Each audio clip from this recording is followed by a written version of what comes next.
नमस्कार जय Jagannath world of Odia YouTube channel को आपण मानक स्वागत। आज आम रंगाजीव गंगाधर मेहर विषय रे बा तांकर परिचय आम एठारे आलोचना करिबा। तेबे तांकर काव्यकृति तांकर लेखनी किपरि आमर ओडिया साहित्य रे एक निर्विकार झलक उपस्थापना करे ताहा आमे एठारे देखिबा को पाइबा। तेबे प्रथमे आमे जानिबा गंगाधर मेहर 1862 मसीहा अगस्त 9 तारिख रे श्रावण पूर्णिमा तिथि रे जन्म ग्रहण करथिले। तांकर पितांक नाम थिला चैतन्य मेहर एवं माता थिले सेवती देवी।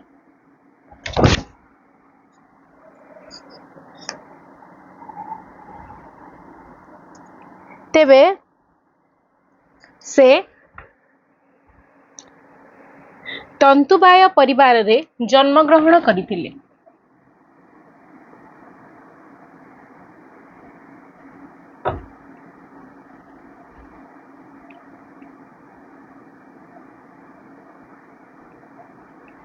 करिथिबारु तांकर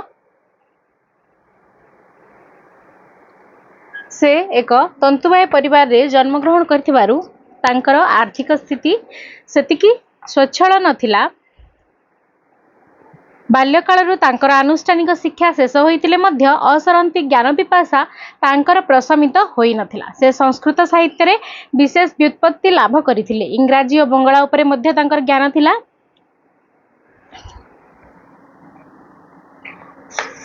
प्राथमिक पर्याय रे कवि निजर कुल व्यवसाय वस्त्र बयन को ग्रहण करी नैथिले। समस्त प्रकार प्रतिकूल परिस्थिति रे कवि 7 वर्ष बयस रे चाटशाली पाठ आरंभ करी प्राय 20 वर्ष बेलकू से पंचम श्रेणी पास सर्टिफिकेट हासिल करिथिले। परवर्ती पर्याय रे 7 टंका दरमा रे आमीन चाकरी आरंभ करी जुडिशियल मोहरीर रूपे कार्य करी कर्ममय जीवनरू अवसर नेले। एही जोगजन्मा महाव्यक्तित्व 1924 मसीहा एप्रिल 4 तारिख रे देहावसान घटितिला। 1924 मसीहा एप्रिल 4 रे तांकर देहांत घटितिला। तेबे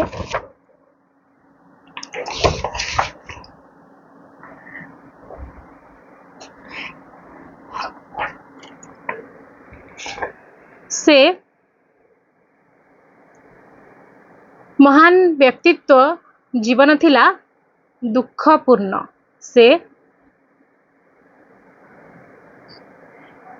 जेउंथि कविवर राधानाथ गंगाधर मेहर संपर्क रे कहिचंती जे गंगाधर मेहर दुख गुरुंकर पट्ट शिष्य अटंती। से अभावी थिले, गरीब थिले, स्वाभिमानी और सदाचारी थिले। सत्यनिष्ठा तांकर जीवनर व्रत थिला। कवि गंगाधर सत्य शिव सुंदर निराजन रे निज जीवन को उत्सर्गीकृत करी थिले। प्रेमर साधक प्रकृति पुजारी मानविकतार उपासक गंगाधर ओडिया साहित्य रे जणे अनन्य साधारण कवि एथिरे संदेह नाही। कवि गंगाधर मेहर काव्य कविता बहु मुग्ध प्रशंसक थिला। नवजुगर कर्णधार कविवर राधानाथ राय, व्यासकवि फकीर मोहन, भक्त कवि मधुसूदन, पंडित नीलमणि विद्यारत्न, पल्ली कवि नंदकिशोर बल, ब्रजमोहन पंडा, बाग्नी विश्वनाथ कर परी महान व्यक्तित्व कवि गंगाधर को उच्च सम्मान प्रदान करथिले। तांकर काव्यकृति गुड़िक विविध वर्ण विभारे समुज्ज्वल। उभय गद्य और पद्य रचना रे गंगाधर मेहर थिले सिद्धहस्त। रसरत्नाकर, अहल्यास्तव, इंदुमती, उत्कल लक्ष्मी, कीचकबद्ध, प्रणयवल्लरी, तपस्विनी, अर्घ्यथाली, कविता कल्लोळ, कृषक संगीत, अयोध्या दृश्य आदि उल्लेखनीय काव्यकृति और निजर संक्षिप्त और असंपूर्ण आत्मजीवनी व्यतीत यह कि पृथ्वीर शब्द और अन्यान्य केतोटी प्रबंध मध्य गंगाधर रचना करथिले। कवि गंगाधरଙ୍କର काव्यकृति गुड़िक सरल निराडंबर श्रुतिमधुर और जनप्रिय भाव में गढ़ा चेष्टा करथिले।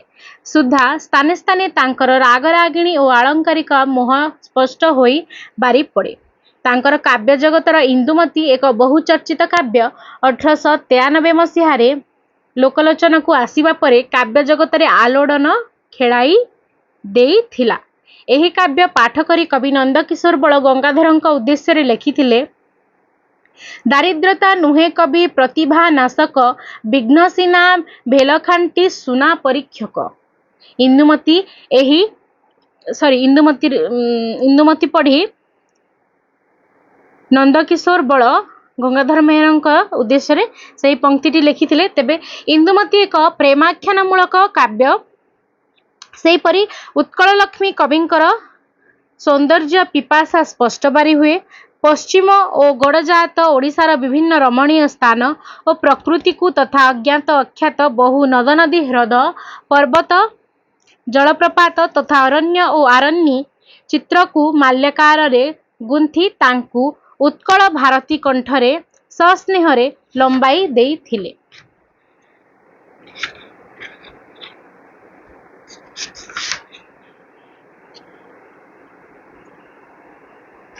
तेबे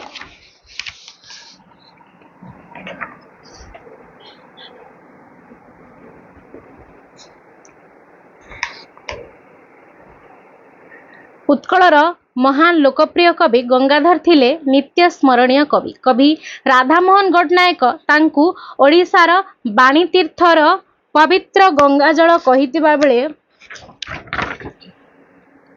पवित्र गंगाजल किए कहितिले?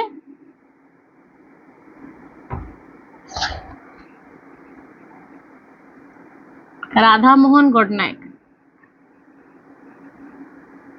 राधामोहन गडनायक तांकु पवित्र गंगाजल कहितिबा बेले नंदकिशोर तांकु ओडिया साहित्य बंचिथिबा जाए महाकालर महान अमर कवि भाव मान्यता देइचंती। नंदकिशोरଙ୍କ भाषारे किंतु तुमे दिन कवि रहिब जीवित जेते दिन थिब भवे ओडिया साहित्य। यह नंदकिशोरଙ୍କର एक उक्ति। किंतु तुमे दिन कवि रहिब जीवित जेते दिन थिब भवे ओडिया साहित्य। गंगाधर थिले प्राचीन और आधुनिकतार समन्वयवादी कवि। प्राच्य पाश्चात्य साहित्यर मिलन सह मध्य तांकठारे घटिथिला। 19-20 शताब्दीर आद्य पादरे तांको कविता समग्र ओडिशा को अखंड जातीयता मंत्र रे बांधी रखिथिला। अखंड उत्कलीय महास्रोतर थिले से थिले अभंग विस्तारित सांस्कृतिक सेतु। एथिपाई राधानाथଙ୍କ ठारू मधुसूदनଙ୍କ जाए समकालर समस्त गुणग्राही सारस्वत सार्थक तांकु आदर्श नैतिकता पवित्रता कोमलता और सौंदर्यर मिलनकारी प्रभाव भावे श्रद्धा और सम्मान देइथिले। जातीयता नीति और संस्कृतिर से थिले मुख्य गीतिकार और भाष्यकार। गंगाधरଙ୍କର रचनारे भारतीय वैदिक ऋषि संस्कृति तपोवनर महोत्तम जीवनादर्श प्रतिफलित होइथिला। पुरातन रे नूतनत्व सृष्टि करिबा थिला मेहेर प्रतिभार विशेषत्व। तेणु रामायण महाभारत भागवत आदिर पुराण कहानी चरित्र तांको काव्य रे नवकलेबर और नुआ आवेदन रे रूप पाइछंती। मेहेरंकर प्रथम रचना थिला रस रत्नाकर। रस रत्नाकर एहा थिला तांकर प्रथम रचना। मध्ययुगीय काव्य शैली एथिरे आश्रित। मात्र अहल्यास्तव तांकर अन्यान्य रचना गुड़िक हैला अहल्यास्तव इंदुमती तपस्विनी प्रणयवल्लरी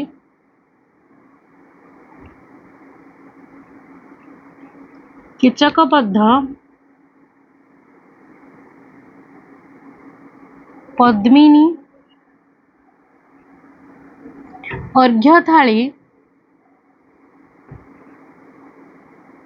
କବିତା କଲ୍ଲୋଳ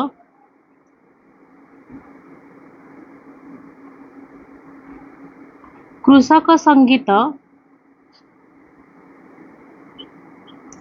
ଆଦି ଅନେକ ରଚନାରେ ସେ ଆଧୁନିକ ରାଧାନାଥ ଯୁଗୀୟ ରଚନା ଭଙ୍ଗୀକୁ ସଫଳତାର ସହିତ ବିନିଯୋଗ କରି ଏକ ରୋମାଣ୍ଟିକ୍ ନୈତିକତାବୋଧ କାବ୍ୟଧାରା ସୃଷ୍ଟି କରିଛନ୍ତି।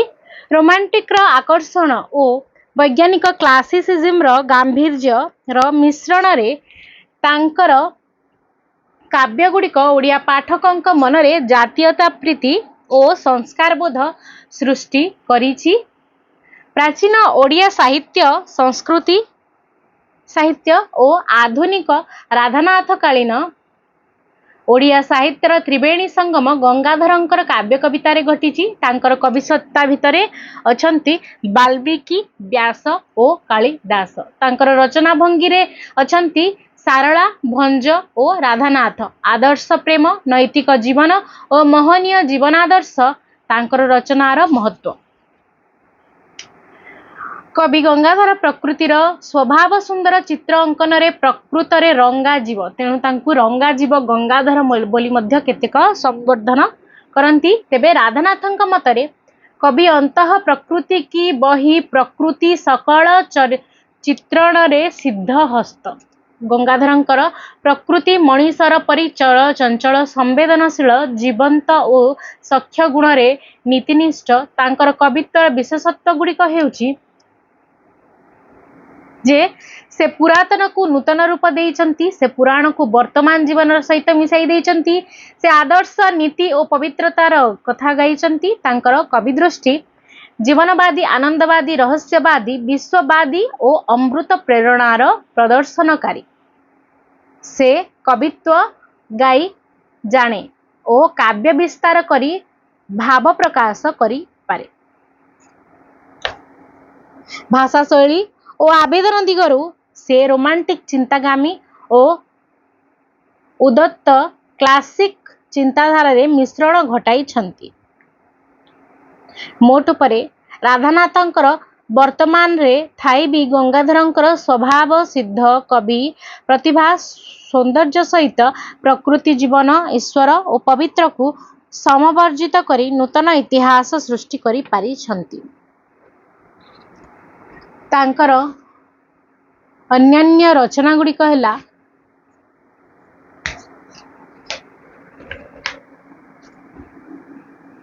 ଅଯୋଧ୍ୟା ଦୃଶ୍ୟ, ମହିମା, କବିତା କଲ୍ଲୋଳ,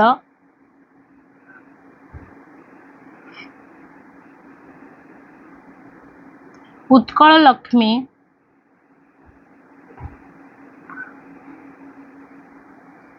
କୃଷକ ସଙ୍ଗୀତ,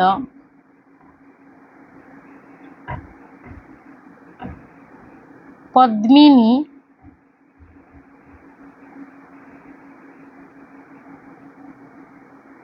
ମହିମା,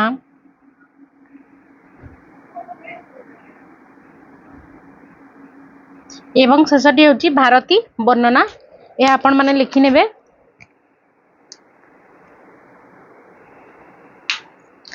ତେବେ କବି ଗଙ୍ଗାଧର ହେଉଛନ୍ତି ଏକ ସିଦ୍ଧହସ୍ତ କବି।